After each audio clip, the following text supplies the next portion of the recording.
All right, hello guys. So before the video starts, when we get into the review, I just want to say a couple things. One, this will have spoilers for the first 2 episodes, and that is it. We will not be spoiling anything else throughout the series, not talking about anything that happened in the books, that go further than the first 2 episodes. I wanted to make that present because we do bring up the books quite a lot in comparison to how the show did it, and I just wanted to give a disclaimer. Again, we're only going to be focusing on these first 2 episodes. They're information that me and my friend know, but we choose not to say it or imply anything like that because we want people that have never, read the books to not be spoiled and all of that. So I just wanted to throw that out there. And the second thing is, while again, while I am leaning positive on the show so far, me and my friend Logan do go, critically and look at a lot of the things we did not like in the show, and we do focus a little bit on that as well. But I did want to say I do positively like the show. I just wanted to throw that out there so people, don't think I'm just hating on the show. So yeah, I hope you guys all enjoy the video, and it's a long one. So let's get into Percy Jackson, episode 1 and 2. All right, hello YouTube. We are back on Eric Reviews. That still sounds weird given that I changed the name, but we're going to be talking Percy Jackson, episode 1 and 2, and I'm joined by my friend Logan. Hello. He is also a nice Percy Jackson reader. You might have gotten me into this now that I think about it, like back in grade school, but I don't know, maybe. I might have. I'm not sure. No, okay. I think you got me into the series after the Percy Jackson books, because I read the Percy Jackson books before I moved, but... Oh, the Heroes of Olympus? Yeah. But that was definitely the better one. We're going to be talking the first 2 episodes, giving our thoughts, and we're going to be doing this hopefully every week. We'll see what happens. But just to start off with, Logan, since we haven't talked about this really, we've been kind of saving it for, this. What were your, just your overall thoughts of the 2 episodes? Not fully in depth, but just broadly, what were your thoughts? Okay, I definitely think they were good. Little stuff I thought was rather silly or weird to have in the show, but so far better than the movies. I agree. I'm in a spot where I'm like, I would give the show like a 7 right now. Like, there's things I like. Yes. Yeah. I think after the first episode, I was leaning more on a 7 or an 8, and the second episode kind of confirmed, okay, it's more like a 7 for me, but I think definitely did that. There were things they executed well, and I think there were things they did not execute well. Like, the things they executed well, I think, revolved mainly around Percy. Mm-hmm. But the things surrounding Percy is usually where I had my issues. And I want to say we have both read the books, and so maybe we have a bias because we've seen the alternative to what the show could do. True, yeah. And so there's a lot of things they've changed already, but we'll kind of get there when we get there. I will say, I don't know if you got this vibe from the first 2 episodes. I feel like they could have used more episodes. I feel like they kind of sped through some things, especially in the first episode. Yes and no. I agree and disagree on that, but when we actually start talking about it, I'll explain a little more on how I feel about it. Okay, all right. Well, I want to say something else before we get into this. No matter our criticism, you can definitely tell the show has at least more care and actual respect for the books than the movies ever did.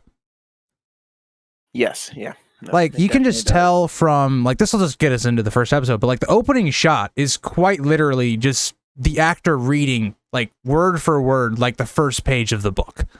Mm-hmm. So I found that a really nice way to introduce, the story, because it's, it's kind of a difficult way to introduce it because it's, talking about Percy's past, him moving from school to school, always being, troubled and, seeing things that other people couldn't see. And so I did like the opening, how they did it, because, it's something that's I think you could struggle out of the gate with doing, but I think they executed it fairly well. And that's, again, my criticism, especially in the first episode, is not really going to revolve around Percy and his mother, for instance.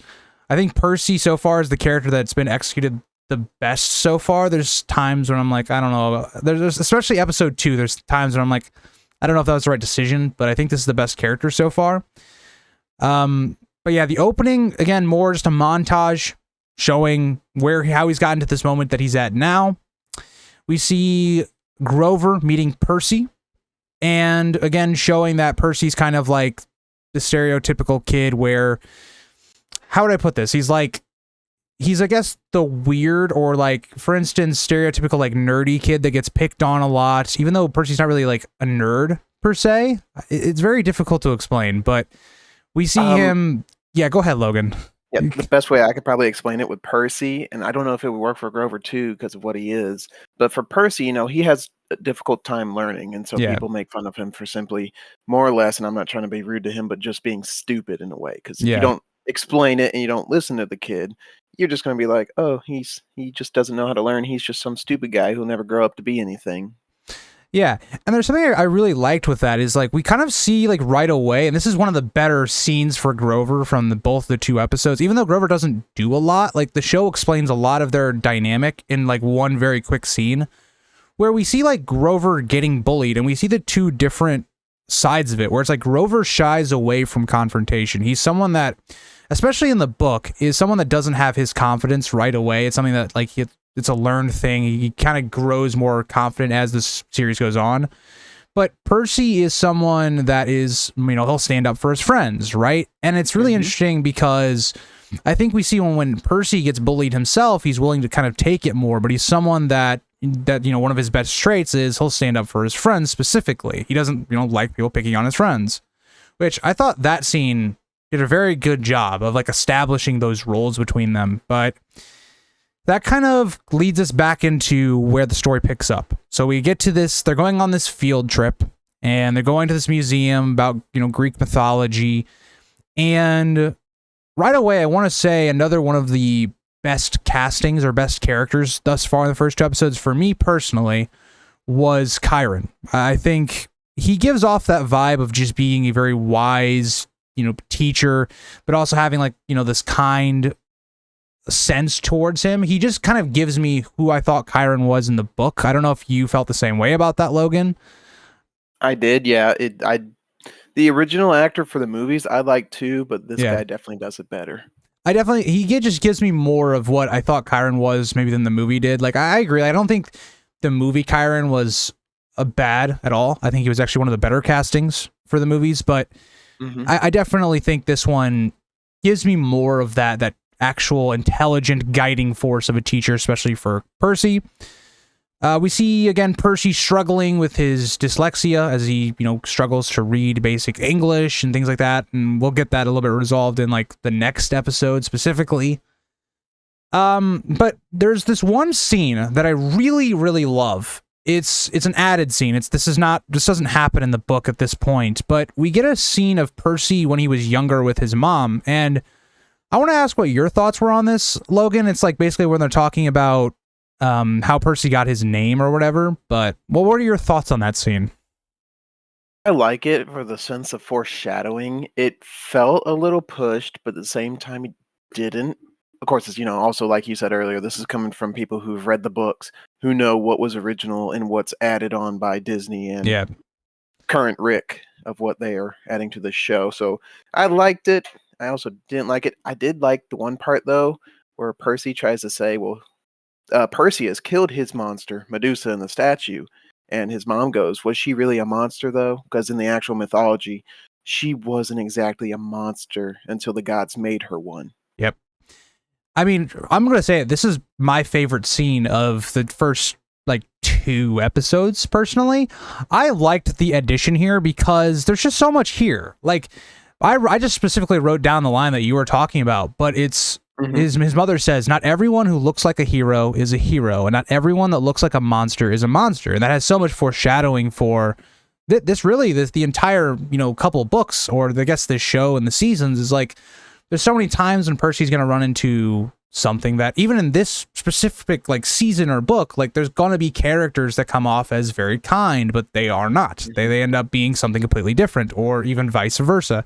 Characters that maybe, if you judge them off their physical appearance, you would think, oh, they're definitely a monster. One really comes to mind around like the Battle of the Labyrinth time, but so that's really good. And then also even the ending stuff where it's like, why did she pick this name of Perseus? And it's because Perseus kind of has a happy ending, and that's something that Half-Bloods don't get very often. So it's a nice little wink to that as well from his mother. And I like everything that this scene like does. It represents like Percy and what he's gonna have to go through quite a lot, and I really enjoyed that. But yeah, I think also, even, you know, just not getting into spoilers or anything, if you even think about the line, like, not everyone who looks like a hero is a hero, and not everyone that looks like a monster is a monster. I mean, think about the main, like, not exactly villain, but like antagonist. The main antagonist for like the first book, and I guess even going forward, to be honest. But into a couple, but you know, it really becomes pronounced in this first book. Yeah. It's kind of something else as this thing goes on, but you know. Yeah. But again, really enjoyed that.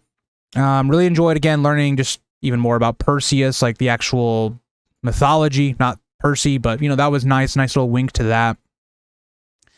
And we then kind of go to seeing Percy getting bullied once again. Some great character moments for Chiron. He gives him the famous sword, Riptide. That's the sword's name, right? I just want to make sure. Okay. Well, I think he names it that. So. Well, I'm not sure what its original name is. Either way, that's what we're gonna go with. But yeah. And I will say about the sword, I don't know. It was nice to see it be a typical ballpoint pen. Yeah. But if I remember correctly in the books, and I could be wrong, did it have a cap or was it a click pen? I can't remember, if you want me to be honest. Okay. I don't remember. I didn't really have any problems with the look of it personally, but no, if I remembered correctly, and it might just be the movie me thinking this, that it was an actual click pen, like not a super fancy pen, but something more than just your basic, I could buy 20 of these for $2 at the store pen. Yeah. I mean, I did like the Percy Jackson movie. I did like that like version of Riptide, I guess, but I don't know. I don't. I guess it's a big point of the story, but I don't know. Okay, so we move on and we see Percy and Grover talking about kind of the bullying that was happening, and it kind of builds the character dynamic again more and more, because Percy's like, oh, you know, I should confront about this, what's going on, and Grover's like, no. Let's not do that. Let's not make a scene and all that. And part of it's like we know why, because Grover doesn't want Percy to be bringing more attention to himself, to attract monsters and all of that. And it's also Grover's personality. But again, just more building on that. And I enjoyed that aspect, especially of Grover's character so far, kind of giving him like a set personality trait of who he kind of is. But we then get this whole like scene going on here where Percy pushes this girl, I don't remember her name. A horrible last name of Bobo Fit. Yep. Wonder where that came from. I wonder.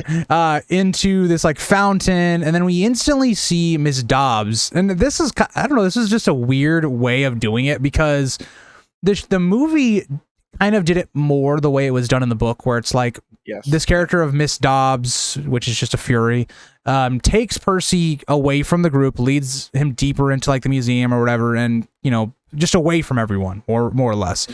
And then that whole thing goes down, and it's more of an actual kind of fight in the book. It's a very quick fight. Yeah, it's more like, it's a little bit more like how it was in the movie. It wasn't exactly like that, but it was a little bit more like that. And then in the show, it happens very quickly. It's like Miss Dobbs is on top of him, the Fury's on top of him, but then he just magically accidentally kills it, more or less. And it's like, okay, that was very jarring, but it's like she lays him on she puts him on the floor, and she's hovering above him saying, "Where is it?" And then all of a sudden, there's some magic glowing stuff coming out her side. Like, there was no explanation whatsoever. It was very just weird the way they did it. Like, it just, I don't know. I don't know. It just, let us know down in the comments what your thoughts are on that. Because for me personally, I was like, I feel like we could have done that a lot better, but yeah, you know, could have done it a lot better. But I'm guessing since this is more or less the pilot for the show, they're trying to get it moving along to the actual good parts. So I can see. I mean, I definitely am gonna that's gonna be a talking point of the first episode. Was you can tell they wanted to get to the end point that they got to, which I don't blame them. Right, like that's the place you want to probably end it on, but they did get there very quickly. But they did. They could have made it a little longer. I mean, that episode was only what, 30 minutes? It was shorter than the second episode. Yeah, it's shorter than the second. And you know how Disney is with their shows being all over the place with the time length. Yeah, which is quite weird because I feel like the first episode is usually longer than the second episode in most shows. I could be wrong on that, but that's how my general vibe. I feel like I don't know. Yeah, I don't know. I could see it going both ways. You know, you want it longer to get more established, but if you go too long, you'll lose interest of the viewer base. So, yeah, but getting back to this, so we then have Percy questions. What just happened? Like he's now got this what just happened? Right? He basically just killed his teacher. Like yeah, he wakes back up and he goes, "Where is she? What happened to her?" And then Chiron's just like, yeah, no, there was no one there. There's nobody by that name of Miss Dobbs. The teacher's not been here.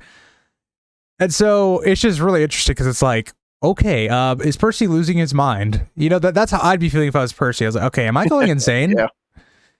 Hang on a second. Do I have something wrong with me? Even worse than I thought. Yeah, like this is all done pretty well. By the way, her name is Nancy. I had it written down a little bit later, so the girl he pushes in the thing is named Nancy. So there you go. Nancy Boba Fett. But so we cut to Grover and Percy. I don't know why I put Jackson in my notes. Being talked to by the presumed, I would assume, principal on his actions. I think it's a headmaster, yeah. Or headmaster, yeah. That probably makes more sense. And so all this is going right, and Percy's like, I didn't do it, whatever, because we see kind of like a little bit of his powers being used. And then all of a sudden, Grover just goes, yeah, Jackson or Percy. Why did I put Jackson in my notes? This is really frustrating me. But he basically goes, yeah, Percy planned to attack Nancy and that he saw him do it. And so this is kind of a weird change because the difference in the book and the show is kind of very apparent. Like they kind of flip-flop it, right? So in the book, it's Percy is kind of the one that kind of betrays the other when they're on this like school bus back, and Percy basically straight up ditches Grover, like straight up ditches him, leaves him. And so the big conflict moving forward is like, well, Percy was kind of a little bit responsible for Grover failing this mission because he's the one that quite literally ditched him. And so there's kind of that interesting dynamic of where Percy feels a lot of that guilt later on in the story, especially when we get to like the beginning of episode 2. That's where that would kind of occur. And so we kind of have this go the other way. And I don't know how I feel about it because it's not the way I would interpret Grover going about things book character wise, but I get why he does. Like the motivation I understand is like, okay, you don't want him to be at this school anymore because he's seen some things, you need to move him again and all of that. But yeah, I don't know. Nixon, how did you feel about that? I agree with you. It didn't feel very Grover-y, but when I started watching it and I was sitting there, it took him some time to actually muster up the courage to say, yeah, I heard me and Percy were talking. He said he wanted to fight back. I hate that they didn't bring up anything about being bullied. Everyone's always anti-bully, stop the bullying at school. But once again, it wasn't even brought up in a show. But it took him some time to actually say that. Yeah. And I think it makes more sense than the other way because later on in the episode, which we'll talk about later, I feel like it just lines up a little better. I mean, yeah, I think the way that they decided to go with like the character of Grover and the way they went with this episode, it makes more sense to do it the way they did it. Like if they would have, like you can't do it the other way given the way they went with episode 2 and episode 1. So given the context of their own like consistency, it makes sense. I personally think they should have just done the book way. I don't really see, like, it wouldn't have taken much longer because the problem is, and this is something I noticed right away that I didn't really like, is because they cut the bus thing, and again, this is just me being a book fan and liking book things, there's this scene when they're on the bus, Percy, another thing that he notices that other people don't notice is the Fates. I believe it's the Fates, right? The 3 older ladies that cut the string on life or whatever. Is that what they're called? Yeah, the 3 Fates or the oracles, it varies by name. So they basically, there's a scene in the book, and this is right before Percy like ditches Grover, is he basically sees them cutting someone's like life basically, and so you're sitting there and the foreshadowing is very, very apparent. Someone's going to die. Is it going to be Percy? Is it going to be whoever? And so that's a really like cool scene because it adds a lot of tension to the story, especially at this early point. And so I don't know. I like personally, I understand why they did it given the context of their own consistency, but I think it would have added way more if they would have just stuck to what actually happens in the book. But Oh yeah, it again, would have been much better. It's just that one scene with how they changed Grover, with how they did the execution with Miss Dodds. I think it makes more sense this way. yeah, I agree. I am sad though. I like the little early fight because if I remember correctly, the teacher comes in, doesn't he, and says, use the sword, or was that just the movie? I don't remember exactly. Like, Yeah. I don't I'm remember not exactly sure. how it goes down after. Like, I know they get into a scuffle, and then I don't remember if Hiram comes in instantly after that or what happens there. But See, in the movie, he comes in the middle of the fight. And yeah, I'm gonna confess, I haven't read the book since I originally read them years ago. So Yeah. everything is just I am trying to remember, but I might start reading them again so I can actually compare better. Yeah, see, I've read them. I read them like a year and a half ago, and some things, because again, I've gone through the whole series. So the first one was a little blurry in my mind. So I went back and read like all the stuff that happens in episode 2 because there was a lot of things where I'm like, there's no way that happened the same way it did in the book. That just doesn't seem like what happened, and I was right on that. But yeah, episode 1, like I feel like even the changes they made weren't too bad. I think for the most part, episode 1 was fine, but either way, we kind of continue on, and Percy basically gets expelled more or less. He's going to be going to a different school, whatever is the kind of the plan. And Chiron basically comes to him asking what he thinks he saw or did as he's getting kicked out of the school, which is kind of interesting given that, like, okay, Percy's leaving the school. Why does it matter now? It's just a nice wink to like Chiron trying to figure out to what extent are we on this journey, right? Like, does he need to go to Camp Half-Blood now or not? And so I liked that part of it. But I do like the part of this where it's like there's this undertone where Chiron's trying to like build up Percy and all these things. And it comes off very hollow because it's like you're the teacher that more or less like was involved in getting him kicked out of this school. And so I love that Percy has a very human reaction. He blows up on this. Like, he doesn't like being called special. He is constantly treated as weird or an outcast who only needs pity. So I agreed. I really liked that from Percy. It made a lot of sense that he does that. He shouldn't just, nod along to this. So I think, again, just making Percy that character that he kind of is in the books, it was kind of nice where he's not just like the hero. Like, he does have some, pitfalls and he can be rash at times and stuff. But so that was all good. And we then get to, Percy comes home. We already see how horrible Gabe is. I don't really have much to say on the depiction of Gabe. Do you have anything you want to talk about with Gabe? They definitely went more for the comical route than the more serious way he used to. In the movie they did the movie they did a very good way with him. He was just a very brutal, wife beater t-shirt kind of guy. Kind of reminds me of the dad from the Kingsman, the British movie.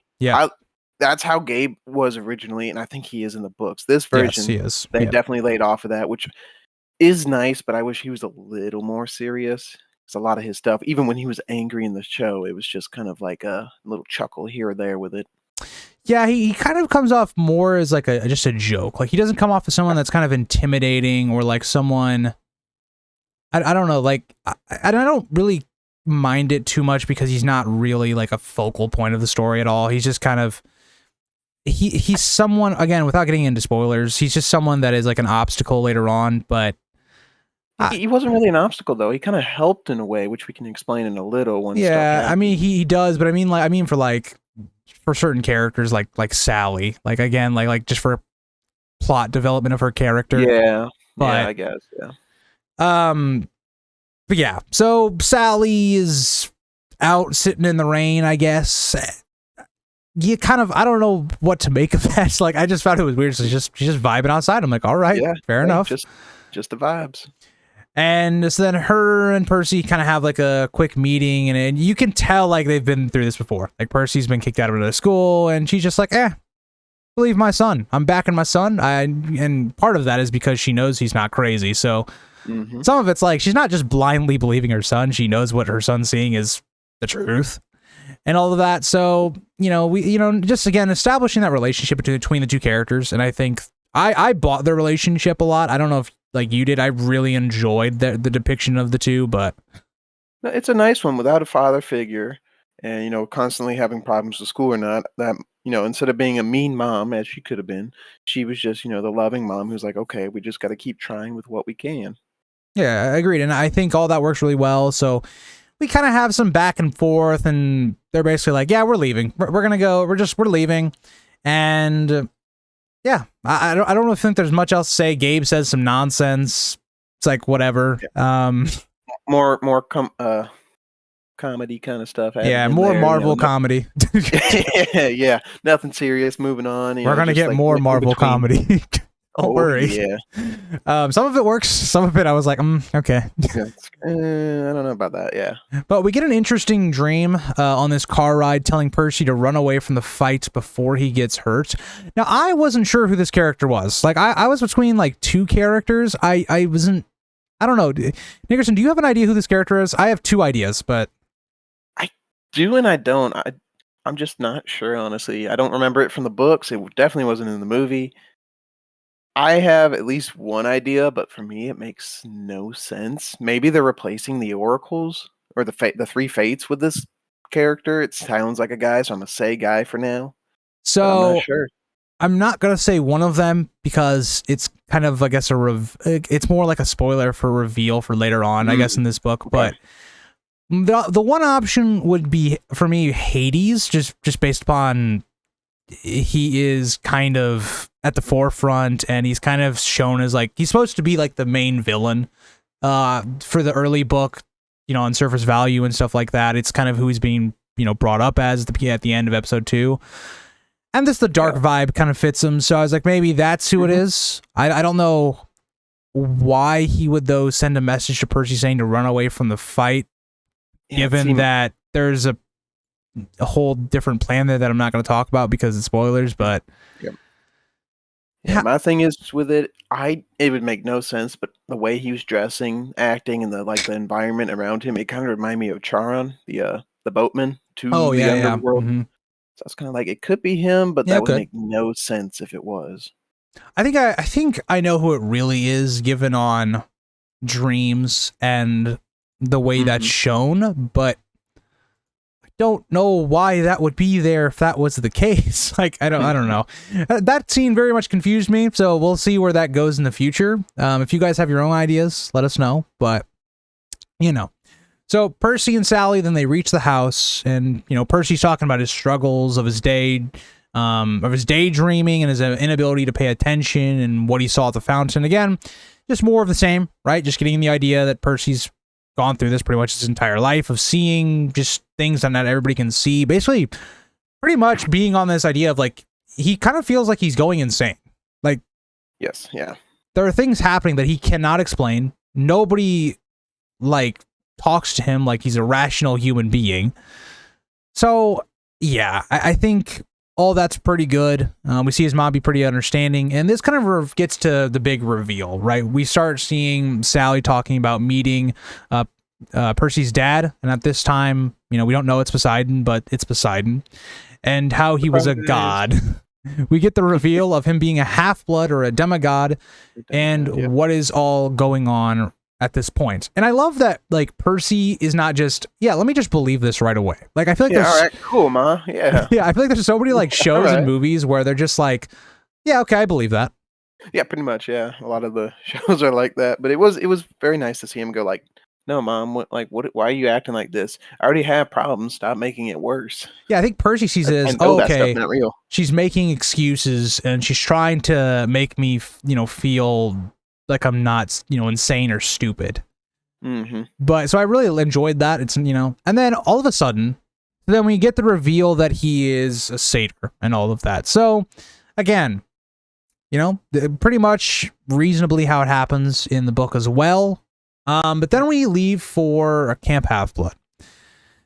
And we get the protector's speech in the car instead of the bus. We get the explanation of the mist and how it shrouds the world. So I want to stop here because one thing that I really take away from this is Grover really comes off as in this like episode for me, and even the episode following, is he just comes off almost as like a plot device or just exposition dump. And like, I get why he's supposed to be that way, because it's a lot of information that you need to tell, not only Percy, but the audience. Mm-hmm. But we just don't have a lot of moments, especially in the first 2 episodes, because even if you look at the second episode, Percy and Grover have one scene together at the beginning, and then one very brief, and it's not Percy and Grover interacting really, at the end of episode 2. Yep. Yeah. So the biggest thing I like think about it here is like, episode 3, we're basically already going on the adventure. Like we're getting ready to leave Camp Half-Blood. We're leaving Camp Half-Blood. And Grover still just doesn't have much of a character. Like he does what we talked about early on in this episode, like how he's non-confrontational. He's someone that kind of doesn't have the most amount of confidence, but he doesn't really have a character yet. And that's my biggest thing, is he's very underdeveloped. A lot of his on-screen time is spent on explaining things to Percy, or, things like that. And Percy just being like, what are you talking about? Like that's more or less how it comes off. And so it's a complaint I have early on, because this is not something that happens in the book. In the book, it's like Grover and Percy have a pretty good relationship already by this point. It's much more believable. Mm-hmm. Here, it's like, yeah, I don't know. It just doesn't work the best for me, but oh well. That's not just for Grover. There's gonna be, I think, one major character I'm gonna have that problem with in the next episode as well. But long story short, they're driving to Camp Half-Blood. We see the Minotaur show up behind the car, and the basically runs into the car. More or less, they go off the road fighting against the Minotaur. I want to ask, what are your thoughts on the way the Minotaur looked, Logan? I did like the fact that he looked just like the Mytho Magic cards. Yeah. Still had the underwear, the tidy whities on. I thought that was, some of the Marvel humor. It was funny. I did like how the cards were supposed, which they played. They thought it was just a card game, but it ended up being the training. I did like that, how they kind of introduced that to kind of semi-help Percy with learning some of the stuff. But I did like the Minotaur scenes. I know we haven't gone through it fully, but I like how some of the scenes went. Yeah, I agree. I think the Minotaur looked good. One thing I really liked about, you brought up the card game. It's, we're very far away from this plot line, but it is something that's nice that introduces a certain other character that's very important with those magic cards. So, nice little wink to that for book readers, I guess. But yeah, so the Minotaur shows up, and we see the car crash. The 3 are, for the most part, fine, right? Like Grover seems like he's limping. It's very different than the book, where it's like Grover's completely knocked out at this point. Percy's basically like dragging him along, or with the help of Sally. But more or less, they reach the border and Sally makes Grover promise to keep him safe. Again, this is a very emotional moment. It really worked for me because, again, I bought in for the Sally and Percy like relationship so far up to this point. And they have their parting meeting, where, again, I think the key line here I really enjoyed was that she tells Percy that he's not broken. Again, think about Percy as this character that he's pretty much felt like that his whole life. He can't read properly. He has learning disabilities. He's someone that's been bullied his entire life. So I think that works really well, especially when, he's about to find out that all of those things he believed was a weakness were actually a lot of his strengths. So, yeah, I think this is a really, touching moment, and, was good. Now, I liked majority of this Minotaur scene, but the part I didn't like is, so she puts on Percy's jacket, which, makes sense, right? You're trying to like attract the Minotaur away from them, I guess. But at the same time, she then starts to basically like wave this jacket or whatever to attract the Minotaur to basically, attack her. And I'm sitting here going, they're already at the border. What are we doing? Like, you don't need to get the thing to kill you. Like, yeah, just get it away. So I kind of found this really dumb, which because it's like, okay, what are you doing? You're just supposed to like confuse the thing, make it go, okay, wait, is it over here? Are they over there? Are they over there?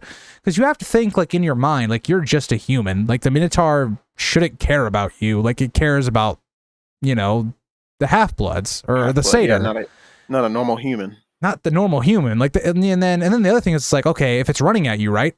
throw the jacket like away from you or something. And then, maybe it'll be like, oh, okay, it's not, you're not actually, now it still may kill you, but there's that. So then it just runs up to her, and then Percy looks back, and we think basically that the Minotaur killed her. We find out episode 2 that does not seem to be the case. And we then see Percy go into fight mode, which I love again, because again, it's backed up by the fact that, we see that he stands up for the people he cares about. So all that works pretty well.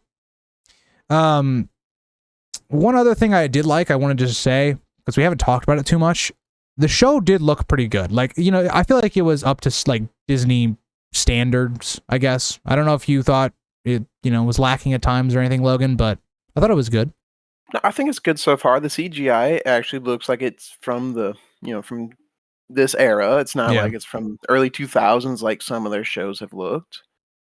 Yeah, agreed. I think like some of the movies, I think the whole fight, looked pretty good. I think I really like the shot when it's like when Percy believes his mother dies, like the way that they shot the scene, it looked really like good with the lightning and the rain coming down.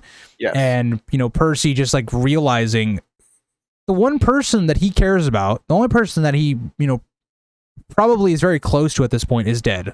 Like, because given, yes, we're led to believe that him and Grover have a deep friendship, but at the same time, you have to remember, like, less than like a couple hours ago, Grover got him kicked out of a school, and Percy still doesn't fully understand that whole plot.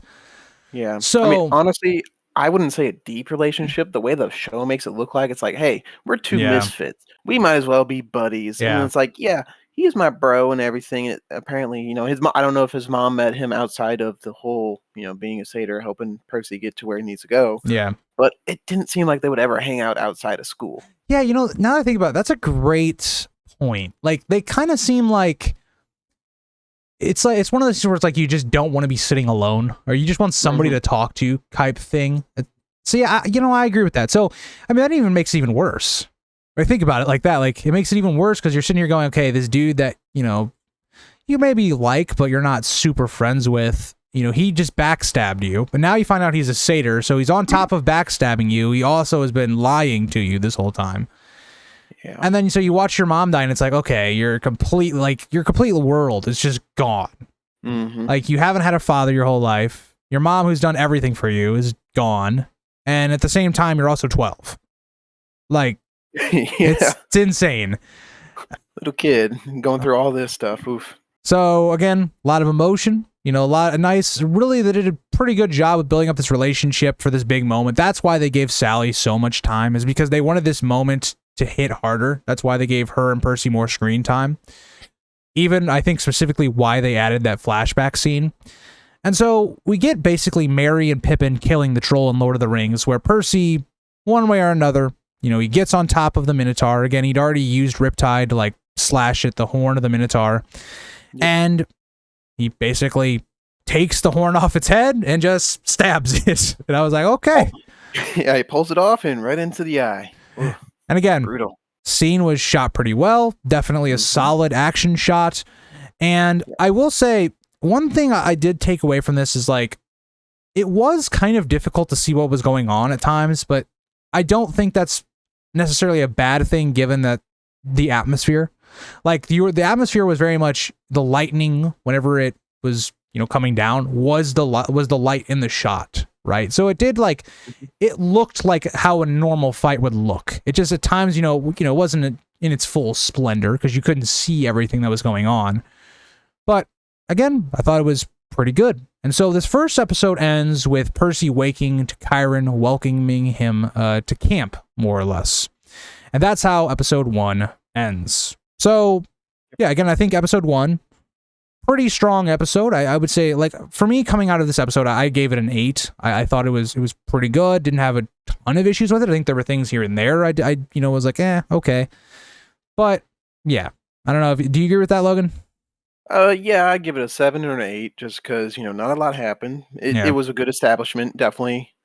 Wasn't just like the book, so being a book lover, it was kind of very to me. I did like it though, so I definitely give it one of those higher ratings. Yeah, that's where I was around. I was around 7 and 8, and I think I just kind of landed on an 8 after we've kind of talked about it for a while. But that kind of gets us to episode 2. And episode 2 is a really big episode because it's where the world like opens. Like it's kind of like if you think about Harry Potter, this is basically like you've now gotten to Hogwarts, where like this is where the world starts to open up. You're getting introduced into more characters. You're kind of figuring out what the main themes of the story are. All of that's kind of expanding. And so this is a very pivotal episode. And we open this episode with Percy waking up from the fight seeing Annabeth. And not much happens. We just kind of see her. And then we get a talk with Grover on not saving his mother. And again, this is just a good scene where it's like Percy saying it's, you know, it's not his fault and things like that, which, you know, again, it's interesting because this works, you know, well, given what we've seen in this story so far. In the book, it's actually the opposite way around. But again, it works, you know, pretty well. And then what I think is, I'm just going to ask, because, you know, we're getting to that point. What did you think of Dionysus's, like, depiction so far? I think that actor is perfect for him, the way he was in the books. Could have gone with someone maybe close to that, but a little different. But I think, and I forget his name. I always forget it and I feel bad. Jason, I don't know how to say his last name, so I'm just going to say man. But Jason does a great job with Mr. D. Dude, so I saw a comment, because I put out 2 different polls last night, just trying to figure out what people thought of this episode. And someone did not like the depiction of Dionysus, and I'm like, I could not be further from. I love this depiction. Like the funniest scene is when Percy goes looking for his father because he's told, okay, you know, his father was a god, so he's going to look for him. Yep. He runs into Dionysus, and this scene is just. This is perfect Marvel humor, okay? There's some Marvel humor that doesn't work, but this works so well. It's like Mr. D pretending to be Percy's dad and just wanting basically... What did he ask for? What did he ask for? Wine? Is that what he asked for? Or yeah, he asked for beer or something? I think it was a Chardonnay. I'm just like, that's so good. It's just perfect. It's perfect what Mr. D would do in the book. And it's just a great introduction to the character. Yes, but, it is. Yeah, so all that happens, and it's you know, it's not consequential or anything. It's just very funny. And then this leads us to Chiron's entrance into the episode.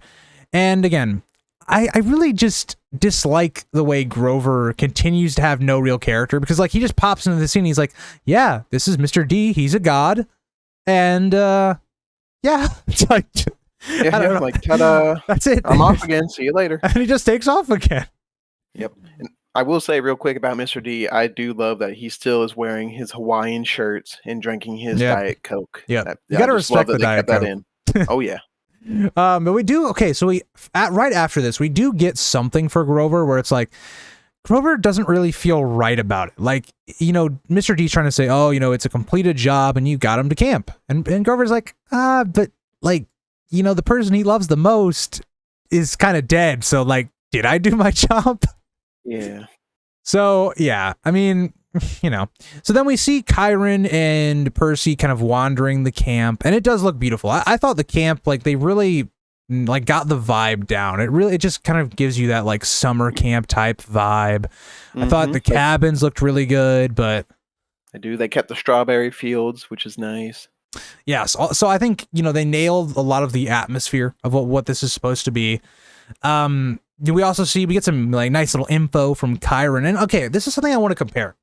So Chiron and Grover more or less serve the same function right now, where it's like they're both characters that are there to give us more information, but the problem, or the difference, this is the main difference, is like Chiron seems to actually have a character. Like there's actually some sort of, okay, I understand what this character is, I understand, you know, all this, and it's more natural coming from him because, you know, he's a teacher. He's basically the Obi-Wan to Luke type thing in A New Hope. And so all that works really well. It's like Grover, it's on the other hand, it's just like, it just, there's not much there right now, but I don't know.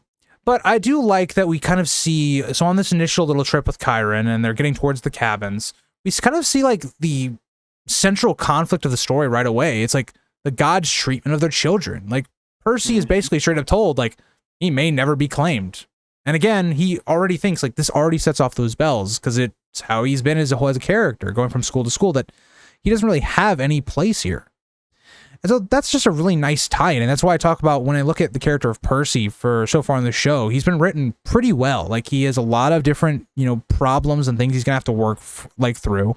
He's been written extremely well. And so I think it's so jarring the way like Percy, he's been written really well. And I think even Sally, his mother, was written really well. But then you have other characters in this show where I'm like, I don't know. It just doesn't work for me. Yeah, it's like wet bread. It just is not a good thing. Yes. Not enjoyable at the time. So this leads him to being placed in the Hermes cabin for now. This is where kids go when they haven't been claimed. And he meets Luke, who offers his condolences and all of that. So I want to ask you at this point, what did you think of so far what we've gotten on the character of Luke? I like it. I do like the original confrontation with him and Percy. How Percy's like, if you're really gonna do something, just don't, or let's just get it over with. And Luke was like, no, that is not why I'm here. I'm here to say sorry, man. And I was surprised you even killed that thing. That was very impressive. Yeah. Because I mean, it was the Minotaur. Yeah. Wow. And again, I think a really important first meeting that I think they did a great job of, right? And yes. I think, not to get too far in the story, I think it kind of shows how, Luke is as a character, first of all, like on how he does things. But yeah, I think so far I think Luke has been a good character so far. I think they've done that character justice so far. But so after this kind of happens, we just get a cut to the night, right? We go from, him being introduced into the cabin, we go straight to nighttime. And we're back with Grover. So Grover in this episode kind of has his own little plot line going on that's kind of separate from the rest of the story. It reconnects at the end. But so when I saw this scene, I thought we were going with a completely different plot line. I thought we were going for, because in the book, there's this whole idea again that Grover is trying to earn being, I don't know what the official term is, but basically a searcher. He's trying to go out and be basically like I don't know what it's like, not a permanent, but he's basically becoming like an adult official protector or whatever, so that he can bring half-bloods and demigods to Camp Half-Blood. And so this was like his second chance, his second test of doing that. And so in the book, it's more like he failed because Sally died. And so there's that's pivotal to Grover's whole storyline in this first book. And so that's what I thought this was going to be, because we're going to see Grover going in to meet, the meeting of the satyrs and kind of the elders. Mm-hmm. And so he's going in, and we see him go in, and then it just cuts. And I thought this is probably I don't know if I'd say the worst, but it was the weirdest cut or the weirdest editing for either episode, because we just cut from this, which was like a big pivotal moment for like Grover's character. And then we go to Kyron and Mr. B or Mr. D playing cards. And it's like, okay, another Marvel humor type thing, which was fine.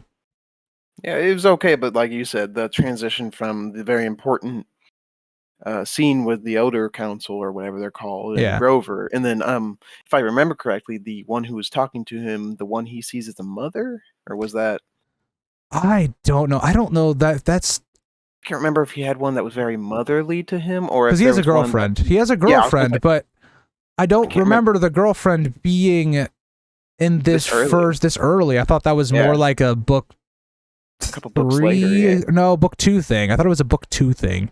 Either way, it was very early, and I just can't remember if he had a mother. So it might, or not a mother, but a mother figure. So yeah, I don't know. Either way, very weird transition. But it was a weird transition, because then you're sitting here and you're going, okay, a very serious scene, okay, and it's being built up, right? Like the two characters, this mother figure or whatever, whoever it is, if you guys want to let us know, very much building up this tension. And then you completely defeated your tension because you go to this Marvel like comedy scene, which is like, it's fine, right? It's not as good as the first Mr. D, Marvel sketch, but no, but it was pretty good. Yeah, it was still solid. And then all of a sudden Grover just walks in. I'm like, dude, aren't you supposed to be at the other thing? Like, why are you here?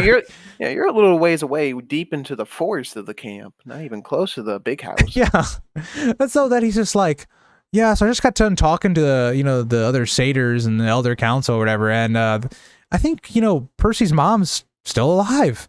And I'm just like, what? That's what you talked about? Why? I mean, I get, part of your training or whatever, you would have talked about that part, but like, that's the thing you took away from it. You're not like, are they not just doing that plot line, I guess? Maybe they are, and they're just waiting for later episodes. I hope when, so. Like, Percy asks for Grover to explain like how he knows that.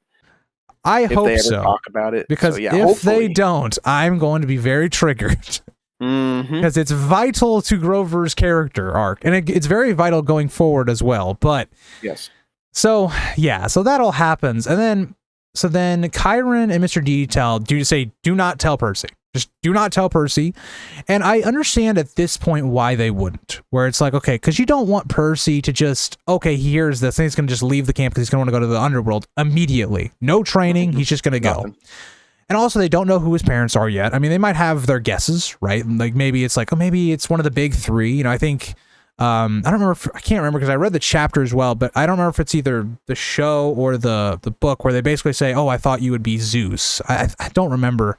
Do you remember saying that, or them saying that? I think it was Annabeth who says, I think it was Book. I think it was Book. It was Book. But Book, Annabeth says that she thought he was going to be like a son of Zeus or something like that. And so, again, they probably had their guesses as to who Percy's parents were. But at this point, they don't want Grover to tell him, which, again, makes sense. I'm going to have a problem with that later on when something else happens. But we'll get there when we get there, because then it doesn't make any sense. But, yeah. So, again, all this happens, and we get through this whole... And then we get to cut to Percy at a campfire, or I guess just a fire by himself. It's not like a camp, like bonfire type thing. Basically, we get another dream, and again, who knows who this is, but you know, and we see Luke explaining again a lot of their issues, right? A lot of this stuff when it comes to why are they not able to read English, or why do they have learning disabilities? Why all this stuff? Luke is really explaining that, why they have dreams, because he can tell that Percy was having a dream and all that. And so all that's kind of nice. My biggest problem here is we've now, at this point of the story, there's a very vital part that's kind of just missing here, where like Annabeth is really the character that is the one that shows Percy around, is the one kind of answering all his questions. Like when Percy's like doubting, oh, I'm not a half-blood and all that.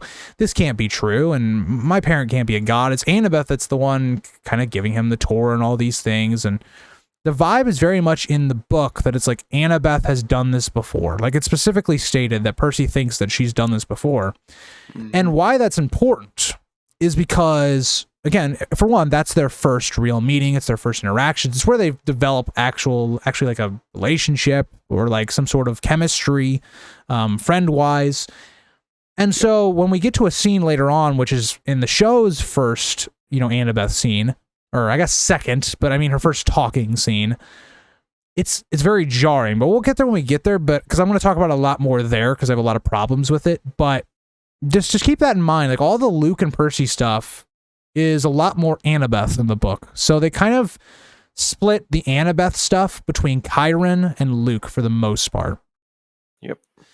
But Luke and Percy then kind of talk like, what's the point of this camp? Like, what can you gain here? And they talk about glory, and that's something that's going to be useful so people don't pick on you and people kind of maybe give you a little bit more respect.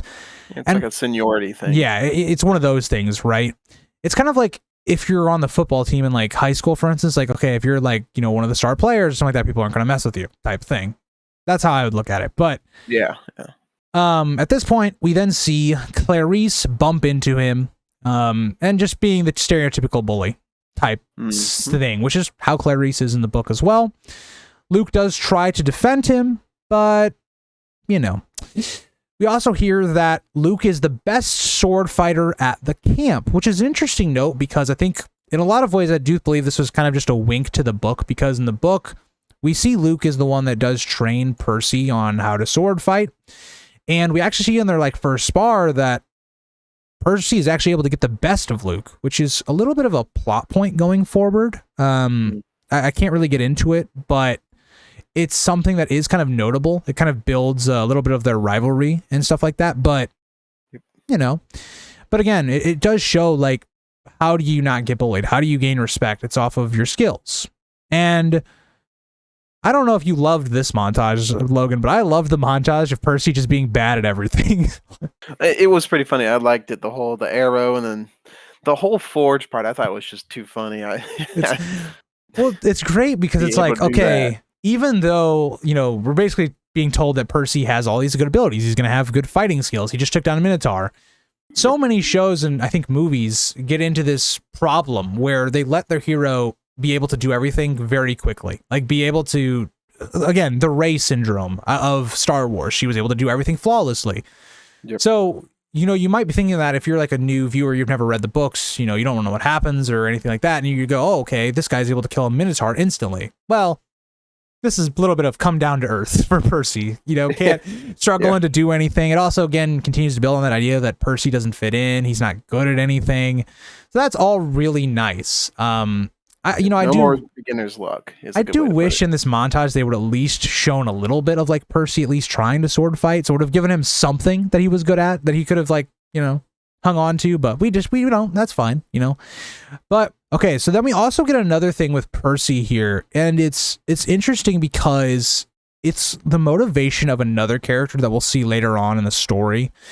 But Percy is talking about kind of his father and his father trying or seeing him and how his father was never there for him and trying to be claimed and all these things. And it's interesting because it again kind of circles back to the main conflict of, okay, why aren't these gods, claiming their children and doing all these things? Why aren't they communicating with them? All of that's really interesting. So again, just a nice little scene, and it makes it an interesting plot point later on for Percy to kind of think about on how he's going to stand about that. Again, we then see Percy run into Clarice for the second time in her gang. And unfortunately, our boy, Percy is getting attacked in the bathroom, and he's about to get his head put in the, why am I missing them? In the toilet. Thank you. Toilet. Yep. And we see him get control of the water to fight them off. And at this point, he runs into Annabeth, and who I guess was just watching. Yeah, she was just standing there watching. It's very weird because like this happens in the book too, but it's different in the way it happens. Like because Annabeth is like right there with Percy. It's not like she just comes out of the shadows. And she does say like, Clarice, cut it out and that, but she doesn't also at the same time, she doesn't step up for Percy either. Like she does like kind of let this happen and then she watches. So all of that is kind of the same, but the difference is like before this happens, Percy and Annabeth already have, they're very familiar with each other at this point. Like she's been basically his tour guide and all of that. And so this comes off a little bit different is like this whole scene. And then this is the first dialogue we have of Annabeth being, yeah, I stalk you, trying to see if you're going to be, for the capture the flag. And I'm like, what? That's the introduction into Annabeth, like the second most, like, the weirdest introduction. And it's like, it's just one of those things where I'm like, okay, yes, they took stuff from the book, but they didn't execute it correctly. This doesn't come off right. Like, just imagine you're somebody that doesn't know who Annabeth is. You've never read the books, and this is your first introduction to the character, and you're just like, okay, well, this character's weird. Kind of a dick just watching Percy just get his head dunked into the, like... Watching from the shadows, letting this kid get bullied who's probably had problems all his life with that stuff, and, just let them have their way with him. It just doesn't come off right. Like... Yeah, no. And so I want to ask your opinion now, because we're going to get into a lot of Annabeth stuff as we go forward, because, again, this is where we start getting Annabeth stuff. What are your thoughts on the depiction of Annabeth so far? Just as the character in general? The character in general, yeah. Yeah, like you said, it was just weird. She was like, yeah, I was standing there silently watching you get bullied by 3 people. I don't know. I just thought it was weird. We've had, like you've been saying, we've had very little interaction with Annabeth when there should have been a whole bunch more. And then a little bit away from Annabeth, but back in the whole bathroom, bathroom scene. One thing I will say I didn't like about it was how he was controlling the water. I mean, that looked like some Avatar water bending stuff. Like, this dude has no clue what he's doing. He's never used it before. It's like Harry Potter in the first movie when he makes the glass invisible. He had no clue how to do that. He didn't know he did it. Yeah. But so for him to have these little, like, arms or tentacles of water, I just thought that was a little cheesy. Yeah, because it's way different in the book where it's kind of it feels just crazy. Like it feels like just this like a eruption. Like it's nothing Percy's controlling. Like Yeah, it's just yeah. If you the know. pipes started bursting, that would make more Yeah. sense, or So, just a see, big wave. I do agree that that's a solid point that I didn't even think about.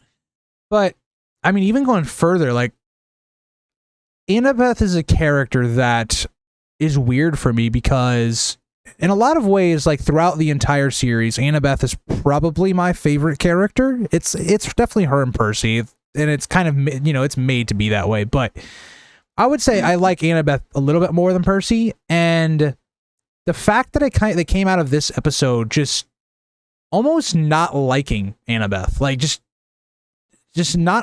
never enjoying when she's on the screen, just because of like Yeah. the way it's the direction that they're writing the character. It's not the actress that's playing Annabeth. It's what she's being given. That's kind of the problem for me. But again, we're going to talk about more of the complaints as we go forward. But this first introduction was not particularly good to me. No. But yeah, so that kind of moves us into the next part of this, and gets to going back to Luke, and Luke talks about the camp games and how Annabeth's in charge because she's from why did I say house? I was getting a little Game of Thrones there. She's a daughter of Athena, and so she's very good at military strategy and all that, and it's always Athena versus Ares in the camp games usually are leading. And then so we finally get a little bit more context into Annabeth. And it's, the background of how Luke, Talia, and Annabeth got to Camp Half-Blood. And all that's really good because it's very important to the story. It's referenced in pretty much every book. It's a pivotal point. And so all that's really good. I will say, like, a part of it is supposed to make you understand Annabeth a bit more because Annabeth is very much trying to look at all these new people that come to camp because she's waiting for this special person to go on a quest to prove herself. So it gives a little bit more motivation as to why she's quote unquote stalking Percy. But at the same time, it's like, okay, that doesn't really change the fact that she just watched Percy just get basically bullied and all this stuff. Yep. It's like, it's so much different because when this reveal happens in the book, it's like, okay, this is actually adds a lot to it because now, like, because the dynamic between Percy and Annabeth is more like there's two sides of Annabeth towards Percy. There's kind of like the understanding. She's more, she's been through this a lot, but then there's also kind of like the brick wall side of Annabeth where she doesn't want to let Percy in. That's something that Percy has to earn. He has to earn her respect and her trust. And so she has kind of that wall up. And that's where you kind of see the other side of Annabeth, which is almost seems like the only side that we get of Annabeth in this show. We don't get the other side of her that much in this show, which is a little unfortunate. It is. It'd be nice to have some more. And also, another thing I want to bring up with Luke and Annabeth is they barely talk about their relationship. Yeah. He says she sees me as her big brother or my little sister or something like that, and then he explains that was like the weirdest introduction, if you ask me. Yeah. Because I don't think they have yet any interaction with each other to make it be a questioning thing, like Percy going like, hey, you guys call each other big brother, little sister, even though, you're Asian, you're African American. Yeah. How? I mean, well, I thought, so it is kind of explained though. It's kind of like, they were on the run together and stuff. So he explains it. It's just the way that they introduced it was a very awkwardly forced way, if you ask me. That's fair. I don't know. So this kind of gets us to the games. So Chiron announces the games, and we got one side with Athena camp, and we'll see Hermes camp, all that, and then you got Ares camp on the other side. They don't really go into the specifics. They kind of just keep with just our main players, which is definitely fine at this point. We don't need to be introducing a lot of the other kind of side characters at this moment, given how short the episodes are. So I get no complaints there. Nope. But all we get here is that Annabeth tells Percy that he is supposed to be the bait. That's it. So, does she even say he's the bait? Because I just remember her saying she needed him for something important, and then never really. I thought it was. No, I thought she says like he's the bait or something, but she doesn't elaborate on it. So, and the thing is, it's like, it's so much, I keep referencing the books because the problem is when you have a script that you can already take from, I'm going to cite the script that is better. Yes. So the whole thing here, because it's different, because simple word changes, simple things that change make Annabeth look so much better. Because in the book, it's like Annabeth says, Luke will tell you what to do because you're with Luke. Luke is your head of your cabin. And so there isn't a lot of interaction between Annabeth and Percy when it comes to before the games. And so that clears it up, right? That's, and so basically Luke just tells Percy in the book that it's, you're going to watch this. I don't remember if it's like Extreme Front, I think is what it is. It's more like how it is, I believe, that it was in the movie where he's kind of just around this little stream. Yeah, there's a little borderline stream. Yeah. Right in between their two sides, I guess. And so it's more jarring in this because Percy's like, wait, what am I doing?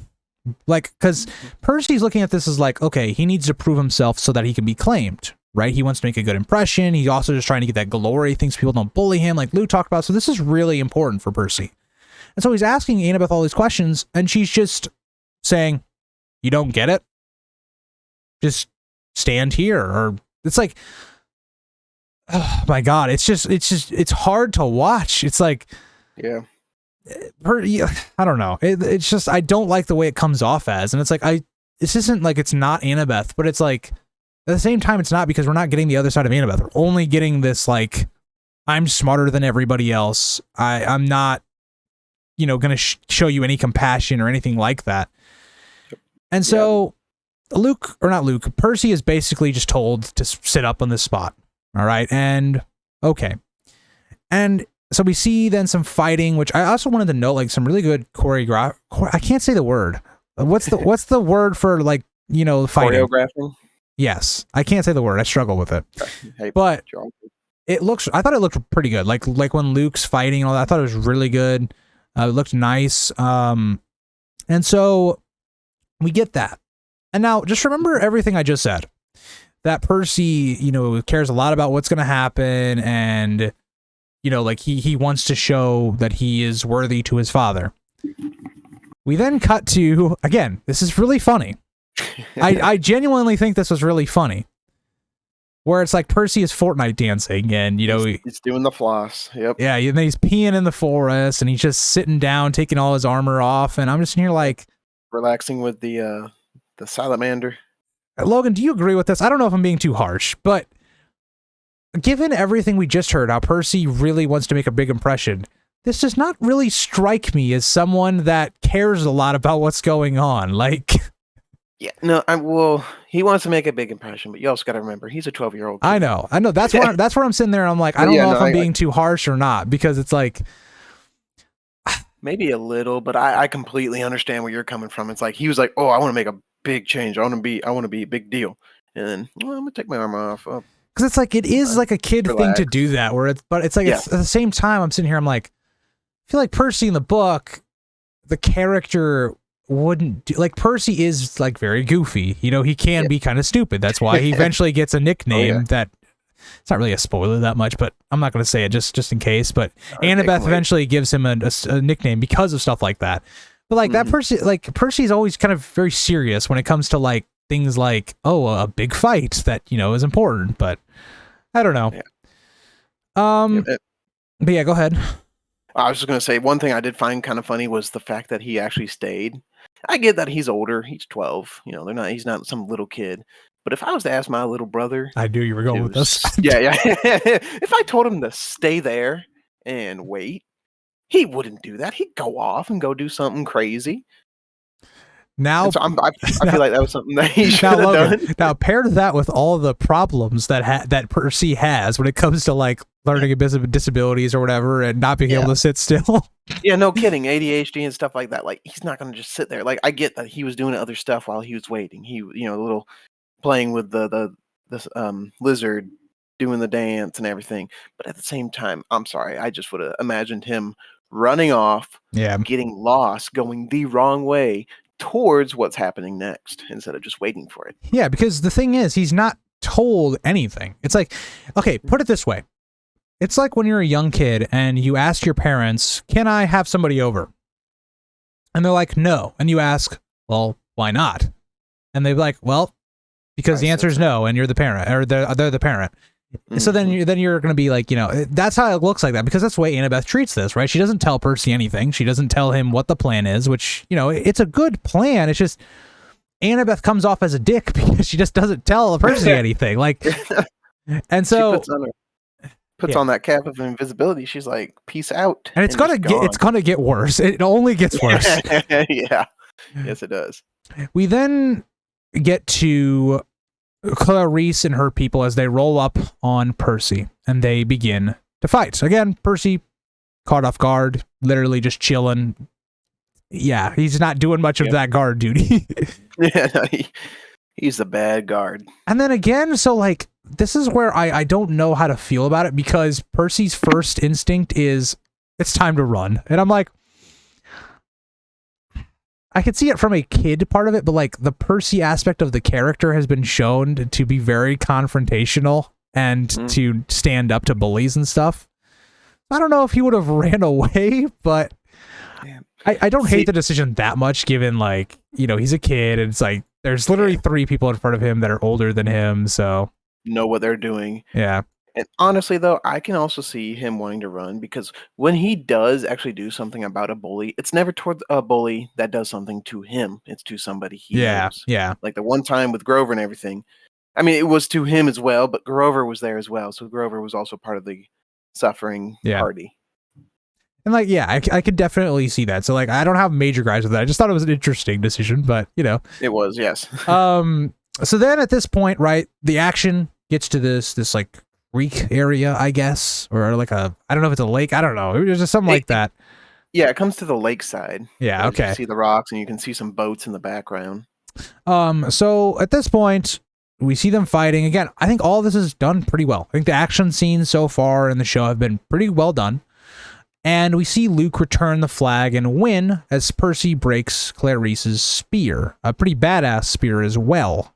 Yeah, no kidding. The whole fire, and I don't know about fire, but red hot metally spear. Yeah, it's a spear she literally got from Ares. So yeah, so it was a gift from her father, who is a god, and it was a very powerful weapon. It's very surprising to see happen. Yes, so it's a big moment for Percy, and we then get like, I hate this scene so much. This is by far my least favorite scene of the entire show so far. We then see Annabeth take off her cap. Okay, and so again, I'm gonna do the book version of what happened before I do the show version, because they are very different. They are very different. So Percy's doing all the fight stuff is more or less the same, and then Annabeth takes off her hat, and basically Percy's like, "Were you just watching the whole time? Like, where were you or whatever?" Annabeth was like, "I was rushing to find you or whatever, but by the time I got here, you seemed like you had it under control." Okay, so much different in the wording right there. It's not like Annabeth was just watching this and letting the kid get beaten the crap out of, like she's already done once. So, and then after that, she notices like, that maybe he should go back in the water. And so she tells Percy, "Hey, take some steps back, and for all the power of healing and stuff." Now let's do what the show does. The show goes, she takes the cap off. Percy's like, "Were you just watching the whole time?" And she basically just goes, Yeah, I'm just like, what? Like, really? You're just gonna have their best fighter and strategist just stand there and watch the new kid?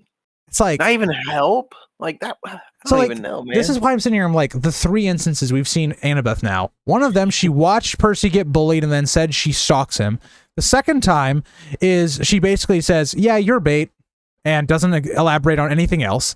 And then the third time, she comes out and said, "Yeah, I watched you getting basically your ass kicked for a while." And then I stalked you again. And then, as she goes to finally, it seems like, accepting Percy, she pushes him into the water. It wasn't even a friendly push. It was a full on, like, "I don't like you," just shove. Like, oh my god. It's like Annabeth is so unlikable. There's not a single redeeming quality about Annabeth outside of she's smart. Like, yeah, they're just making her one-sided right now, and it is not enjoyable. It's like, I dislike this character, and I literally have talked about Annabeth as my favorite character. Yes, yeah. And so this all happens, okay, and Percy gets claimed, and this is a very minor thing, but it would have been cool to see the Hellhound that attacks, because there's a Hellhound that attacks, as Annabeth goes into or Annabeth tells Percy to go in the water, and then, gets shot or whatever, but then that's when Percy gets claimed. Would have been cool to see it. It's not a big thing, and it's not a complaint really. It's just something I wish I could have seen. Yeah. So all this happens, and Poseidon claims Percy. It's a pretty cool scene. I think the animation was, pretty good on the. It was. The trident, the trident, just like the books and everything. Yeah. Yep, looked for pretty good. And at this point, we get to pretty much the main conflict of this book, of Zeus's Master Bolt, and the fighting going on between Zeus and Poseidon over it. And again, this is very important, given that Percy is the son of Poseidon. So that kind of puts a very big target on his back. It kind of connects all the dots, why he got attacked by a Fury, and why the Minotaur was sent after him, and all these things. It kind of connects everything really nicely. Yep. And so Chiron and Mr. D go, okay, you have to go on this quest to basically save the world. More or less. That's basically what they tell him. Yep. And Percy's pretty much just like, nah, I'm good. And I'm sitting here like, I don't know what to make of this scene, because on one hand, I'm like, I can see why Percy would. Like, the world has treated him like absolute garbage. So on one side, I can see why Percy would be like, nah.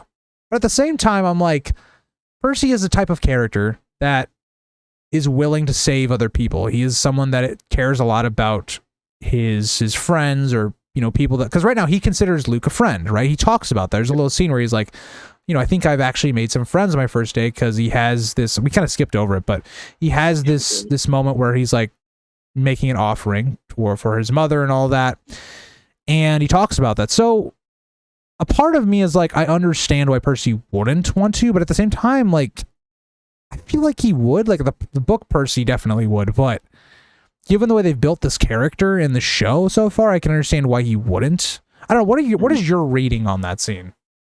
I don't blame him for not wanting to, go on the quest. Like, I've been nothing but mistreated all my life. I come here, and some of them are nice, yeah, but it's still just more mistreatment. Like, even Mr. D's first interaction with him was very. It was meant to be comical, but it was also very sour the way it went. I mean, so I definitely get that, right? Like, and that's why I think for the show, this makes more sense than, say, like the book version of the character, because they definitely amplify certain things in the show. And another thing, I think if you're looking at the way Percy thinks about this, is Percy could just feel like he's being used, right? Like, that people are just using him. They don't really care about him. They're just sending him on this mission because he has to. He has to be the one that's, picking up all the scraps. He's never met these gods. He's never met his father. Why should he care about saving his father from going to war or whatever? Yeah, all of a sudden he has to fix all these great big people who've been around for thousands of years problems for no good reason, because they've never done nothing for him. Again, just I wouldn't blame him. You think about the last 48 hours, right? Like, he's just figuring this out. He hasn't had a training day that we've seen on screen for like sword fighting, and now he's being sent off to go save the world, to go to the underworld. Now, there's one part of this that doesn't make sense to me. So when Percy starts to deny it, and he's like, nah, I'm not going. Okay? Mm-hmm. At this point, why don't Chiron and Mr. D just go, well, if you do it, basically what Grover says, right? Yeah. They should basically be like, oh yeah, your mom, you could also save your mom. She's not dead, we believe. She's just in the underworld with Hades. Why wouldn't they say that? So then even when Grover comes in, because he comes at the very end of this episode, he basically says that exact thing. But then the problem is, it's like Chiron and Mr. D the whole time are saying, don't do it, Grover. It's like, why? You're telling him to go to the underworld anyway. Yeah, I'm saying he needs to anyways. At least give him motivation to do so. Because right now, you guys aren't convincing him very much. So, no, they were just... Yeah, It was a very weird way to make that scene happen. Yes. And also, I am going to backtrack real quick because I didn't get a chance to talk about it. When he finally goes to Poseidon's house, or I guess the cabin he'll be living in, it is so different from the book. Yeah, like I get some of it, but it's nowhere near the water. It's in the forest. Yeah, And it is not at all how they describe it in the book, except for being blue. I'm gonna be honest. I don't remember the cabin that well. I think In it the was book or the no movie or show? the show. Was it like a quick scene or was it like actual like? It's a very quick scene. He shows him walking up into it. I remember it very well because it was kinda I got angry at it. It shows him walking up to it. It's in the woods. There's trees all around it, like, right up against it, and Okay. it's I very every other building looking. It's got the columns up front, which I get. It makes sense. It's very Greek, but it's very shut off and closed. And then when you go inside, there's a couple of skeletons of some sea creatures. Like I think it was a whale okay. and something else, but it's just nothing like the book, if I remember correctly, because I thought it was out on the water, right on the Yeah. edge, I and it was remember it being very like yeah. open. I remember it being like close to the lake or Yeah, because he goes there like quite a lot, but it might have been one of the scenes where like I was like looking away from my phone to type notes down, and then it was just like one of those scenes where it's real quick. But yeah, it's like 7 seconds maybe at most. oh yeah, I might have missed It's it then. very quick. Yeah. But yeah, so we get this whole Grover thing, and it does feel like at this point, it almost feels like they dropped Grover's actual plot of becoming a full searcher and all that, because the reason that he decides to go with Percy is mainly because, again, he's trying to prove himself to become one, and also he feels, somewhat guilty to, Sally's death or whatever. And so that's part of it. But yeah, this scene for me kind of lessens like Chiron as being this very wise figure, because I'm like, why? It just doesn't make any sense. Like, there's no logical way that they wouldn't see the same thing that Grover sees here. And it still makes Grover feel like a plot device, where it's like, okay, he came in to say this just because of the plot. Like, I don't know. Right. Once again, what should be a major character is just kind of like an information dump. Like, hey, Yeah. you got a big old plot hole right here, and you need it filled up. Hey, I just magically appeared to tell you something. Ta-da! Yeah. See you later. I don't know, but yeah, that whole scene was very. I could see Mr. D not wanting to tell him just because Yeah. he kind of kept stuff secretive in the book somewhat, but Chiron not saying anything, and then Grover coming in just did not seem right to me. Yeah, it didn't add up really. No, it was not. It just felt off. And so I think, the first two episodes, I think it's, good, but I think room for improvement. Definitely. I think even looking at my polls. So again, I did this on my main channel, which is not really a Percy Jackson channel. So again, there might be, some differences in how people would vote, but out of about like the 100 or so votes, it kind of seems like bulk majority of people are kind of around that this show is in that like okay to good tier, where it's like either, I'd say about 70% of the people, so about 70 of the 100 people voted for like anywhere from between a 5 and like an 8 on the show. So yeah, I think right now it's just sitting in that, leaning good to okay realm right now. And I think one thing I really want to see off the next episode is, given that we're going to start focusing on really 3 main characters, we're going to have Percy, Grover, Annabeth.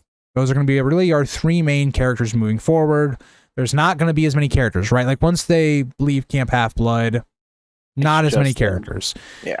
And so that the show is going to work or fail off of probably this next episode based upon how they develop these characters, because so far they haven't done a good job with the other supporting cast around Percy going forward in the show. Like Percy himself is really well developed. He's a very strong lead right now, but they don't have the other aspects of because I don't believe that Percy and Annabeth have any type of relationship, any type of chemistry right now. Annabeth doesn't have anything really going for her. Like her backstory is interesting, but how that affects her actual character right now is nowhere to be found. Grover and Percy, like we talked about in this already, is like the two seem friendly towards each other, but they don't seem like they're best friends or anything. Yeah, no, it was just out of necessity to be friends at their old school. So, there's a lot of work to be done there. And then Grover himself as a character, and that's the same thing with Annabeth, is like they feel very underdeveloped. They need more screen time. They need more to do. So I think that's, the main criticism I have, regardless of other things that maybe they did plot wise, I think this show can be much better if they improve those characters. Yeah, it would. And there is one thing I'll say that might not be major to some people, but I found very sad when I watched even just the trailer for the show. And it is the simple fact that Percy Jackson's hair is not black, or at least a brunette like he was in the books and the movie. Yeah. It's, he's blonde, or at least a dirty blonde, but it's supposed to be a darker colored hair, if I remember correctly. He has jet. Oh no, he does have black hair. He has jet black hair. Oh, yeah, look at that. Yeah, I thought he had brown. So yeah, you're right. He has jet black hair, is what he's described as on the wiki for the Percy Jackson. but I mean, it also makes sense because just the gods, and I mean, they were from Greece, and people there didn't have blonde hair. So if they were to have the stronger genes, which this is all getting a little crazy because it's a book, for crying out loud, but I'm guessing since they're gods, they'd have the slightly stronger genes and they'd follow suit with their parents. I want you to know, while you were doing that whole spiel on genes and having like dark hair, I was pointing at my hair. But yeah, I mean, so I think, dang, I didn't realize we were recording for so long, but yeah, we gave it, a pretty detailed analysis. I hope you guys all enjoyed. Yeah. Hopefully, we continue to see the show get good, because personally, I know both of us really enjoy this world. Yes, so we want to see it be good. We don't want Percy Jackson movies again. We don't want to see, the payoffs of book like 4 happening in the second movie. Yeah. We want more than 2 seasons. Yes. Yeah. I hope they kind of like, now that we've gotten to the main part of the story, they slow down a little bit. Like, that would be give nice, us some time to breathe a little bit with the characters. And yeah, they got a lot to work with. So yeah, thank you guys all for watching. Yes, thank you. We'll see you next week, probably on like Saturday, maybe. I don't know yet, but yeah.